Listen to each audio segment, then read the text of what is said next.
Hello friends, तो standard 9 के science में अभी हम देखने जा रहे हैं बायो जियो केमिकल साइकिल्स। बहुत बार पूछा जाता है ये सब, water cycle, nitrogen cycle, exam में एक शॉर्ट नोट तो उसके बारे में होता ही है। तो what is bio Jio chemical cycles? तो ये साइकिल्स ये क्या है बायो जियो केमिकल साइकिल्स? तो जो बायोटिक एंड एबायोटिक कंपोनेंट्स है और उनके बीच में जो कांस्टेंट इंटरेक्शन होता रहता है, उससे वो एक डायनेमिक भी है as well as stable system भी है। दोनों है, dynamic as well as stable system. तो इससे एक साइकिल फॉर्म होता है। This interaction consist of a transfer of matter and energy between the different components. ये जो इंटरेक्शन है, जैसे कि transfer of matter and energy, जैसे कि प्लांट्स जो है वो अपना खाना खुद बनाते हैं और वो उस प्लांट्स पे हम लोग डिपेंड है, तो हमें एनर्जी कहाँ से मिलती है? प्लांट्स में से। तो ये एक एनर्जी ट्रांसफ़र हुआ। तो ये सब हमारे बीच में एक इंटरेक्शन है एज वेल एज, तो उसी के बारे में देखना है। तो फर्स्ट साइकिल हमें दिया गया है वाटर साइकिल। वाटर साइकिल, तो व्हाट इज़ वाटर साइकिल?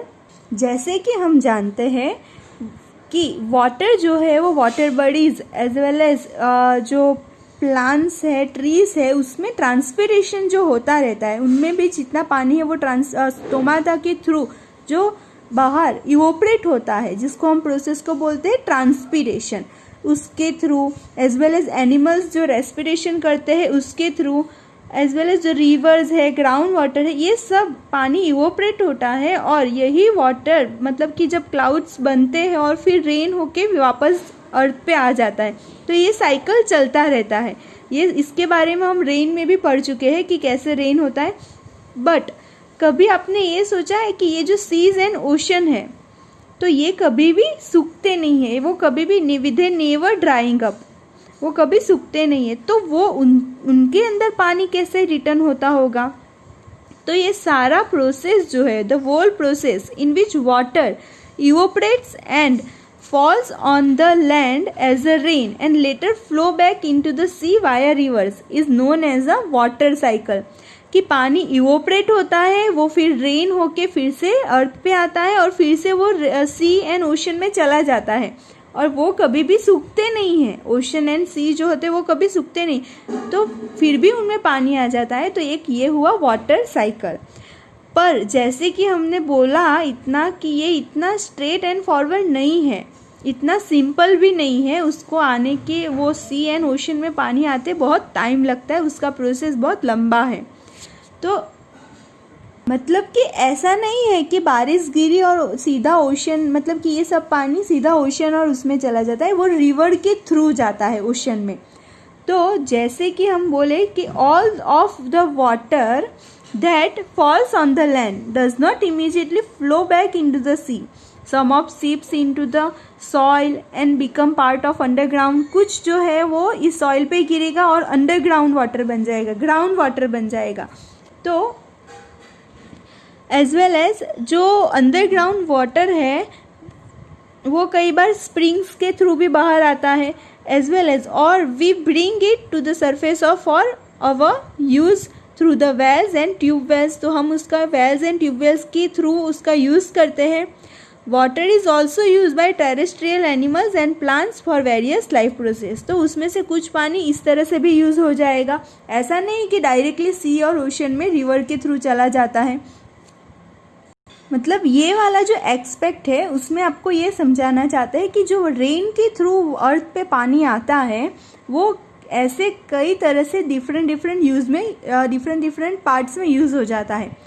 कि जैसे कि हमने इधर देखा है कि कुछ पानी terrestrial animals and plants use करेंगे, कुछ ग्राउंड वाटर में चला जाएगा, कुछ जो है वो रिवर के थ्रू रिवर में आ जाएगा, और जितना पानी मतलब कि रिवर में है फिर जाके वो धीरे धीरे ओशन और सी के अंदर आता है। तो ये वाटर साइकिल पूरा जो है, मतलब आपको ये समझाना चाहते हैं कि पानी जो अर्थ पे आता है वो कैसे यूज़ होता है और किस तरह से इवोपरेट होता है। दूसरा एक्सपेक्ट की बात करें तो what happens to the water during the water cycle. मतलब कि ये जो वाटर साइकिल में जो वाटर पूरा फ्लो होता रहता है वो कैसे होता है और उसका क्या होता है। तो जैसे कि हम जानते हैं कि water is capable of dissolving large number of substance, वो वाटर के पास इतनी कैपेसिटी है जिससे कि वो बहुत सारे सब्सटेंस को उसमें डिजोल्व कर सकता है।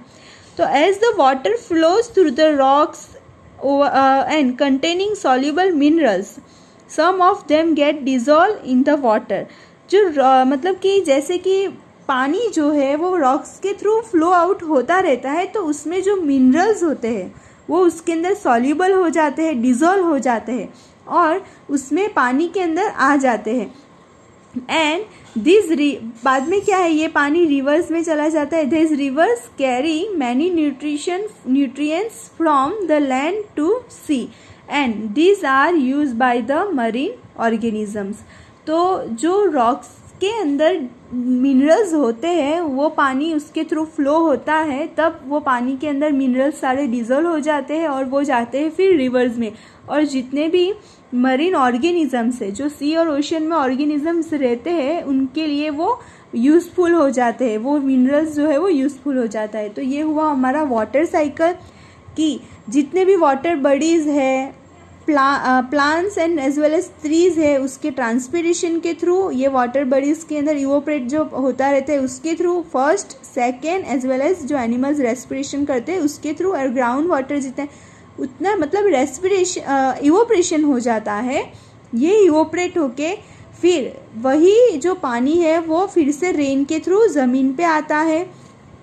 तो ये हुआ पूरा वाटर साइकिल। और ज़मीन मतलब कि जैसे ही अर्थ पे आता है फिर रिवर में जाता है और रिवर में से पानी फिर सी एंड ओशन में चला जाता है। तो ये साइकिल पूरा चलता रहता है जिसको हम बोलेंगे water cycle. Okay friends, thank you.